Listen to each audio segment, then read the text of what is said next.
What was it like putting that whole crew together, though? I mean, how did y'all get Forrest down with everything? Yeah. So, starting for me, it was a big journey for me. Give you a little backstory. I was working at BET for 16 years. Yeah. Hated it. Hated it. But I had to work there, right? Yeah. I had to work there for other reasons. I feel you. You feel what I'm saying? I feel you. I done been there. Yeah, I had to stick my head out. Probation officer, you got a job? Yeah, I got a job. You know what I'm saying? So after I left BET, I was there for 16 years. And they started merging. Viacom bought BET in 99, 2000. And I was working there, and I was just looking at the cubicles and just like doing monotony. And I hate the monotony of. Yeah. I always wanted to work up doing what I want to do, not what I have to do. Exactly. You know what I'm saying? I'm with you. And I tell people all the time, you could chase your pension or chase your passion. It's up to you. Yeah. I decided to chase my passion. Oh, so that's 16, a good one. I'm with you. So 16 years I'm working, and I got let go, and they gave me $4,000 in severance. So I had to figure it out real fast, you know. And I was a kid from the streets, so that's all I knew back then, and I didn't want to turn back into that past. So I had this project on my heart for so long. I had a conversation with call him my uncle, Bernard Alexander. Bernard, if people know Bernard is a manager. He's like the Ray Donovan. He puts plugs together, right? Eric Sermon's best friend. Okay. Family member of me. Yeah. And he knew I had this story for a while, and he was working on American Gangster with Antoine Fuqua at the time, and it didn't happen. Yeah. So I kept pushing and pushing and pushing. He was like, "Hey, I want to introduce you to somebody." So I met Jim Atchison. Jim is my other partner. Yeah. So I spoke to Jim on the phone. I say, "Hey, Jim, I got this story about a gangster from Harlem named Bumpy Johnson. Never met Jim." Jim's like, "Yeah, I know who Bumpy is. Hold up, let me get my other friend on the phone, Jay Cohen." Big shout out to Jay. He works at Gersh. Yeah. And they were talking about like they knew Bumpy Johnson, but Jim later told me I didn't know who Bumpy Johnson was. I had to look him up, right? You know what I'm saying? I'm just a white boy from Boston, right? Yeah. So anyway, long story short, Jim flew in to meet me with his wife, Joanne Colano, who's like my older sister, and his son, Luca. And I brought him up to meet Margaret at Lenox Terrace. Margaret saw 3 white people walk in her apartment and said, "Markaunn, you're bringing the feds up here. The hell is wrong with you?" You know what I'm saying? And after we got off that little pothole, got through that pothole, she sat down and she fell in love with Jim, Joanne, and Luca, and she was just pouring out her heart to them about the story. Yeah. Took Jim to Sylvia's, and we had some good old soul food. That's right. And Jim was like, "Yeah, we got to get this story done." My God. So he flew back out to L.A. after just talking for a while on the phone and said, "Hey, how would you feel about Forrest Whitaker playing Bumpy Johnson?" So I hung up the phone because I'm like, "Yo, whatever, man." Yeah. now you trying to play the 52 fake out with me, man. Come on, man. So he called me back. He started laughing. He's like, "No, seriously, because Forrest is about to come over." And I didn't know that his wife is one of the biggest Hollywood managers, and she managed Forrest. Yeah. She manages Norman Reedus, Andy Garcia. Yeah. She manages a lot of people, and he ran it by Forrest, and Forrest was like, "Yeah, this is a good project." He said, but Forrest didn't attach himself to play Bumpy. He attached himself to produce it. And then when Forrest met me, he took me under his wing like I was his little brother. My God. And the journey started.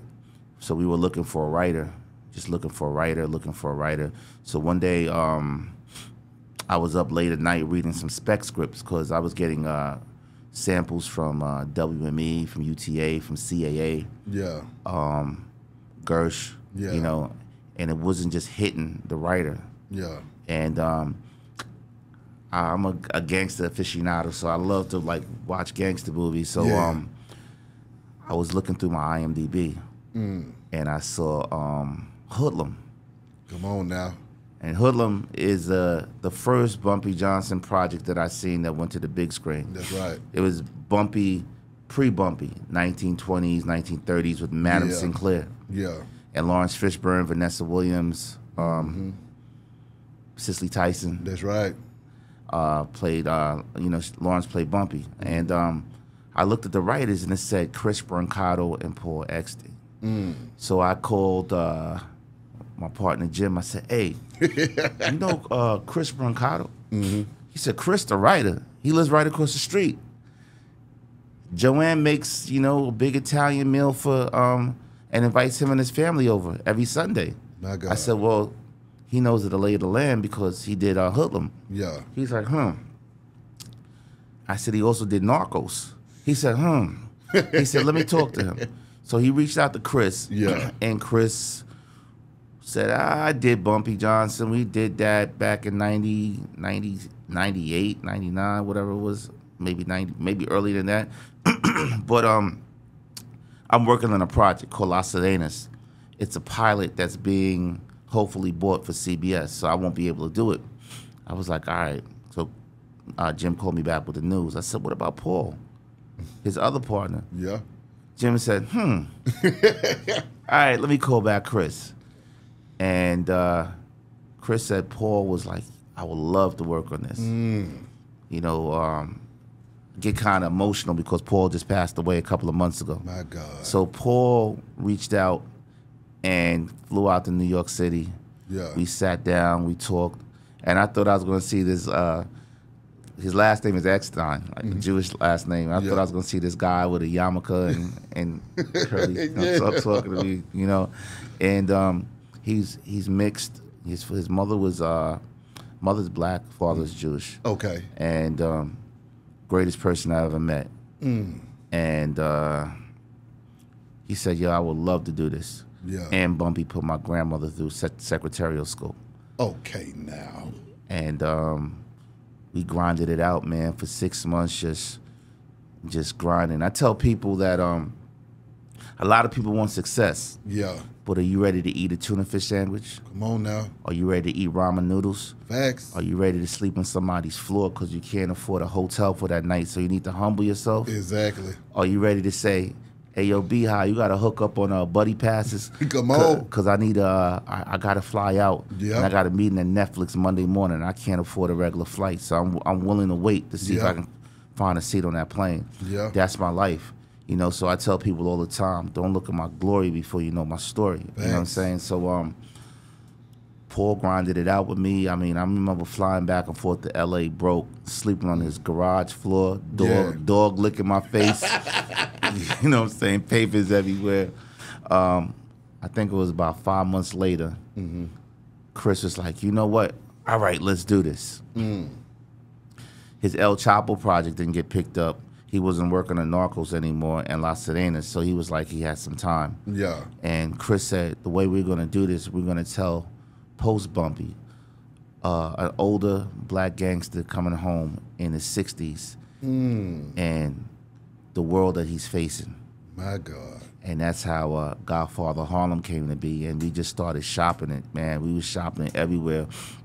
I remember we went through about 14 or 15 drafts before we got a script that Forrest was like, "Okay, I like this." And remember, Forrest is not committed to play Bumpy yet. He's just committed to produce it. Yeah.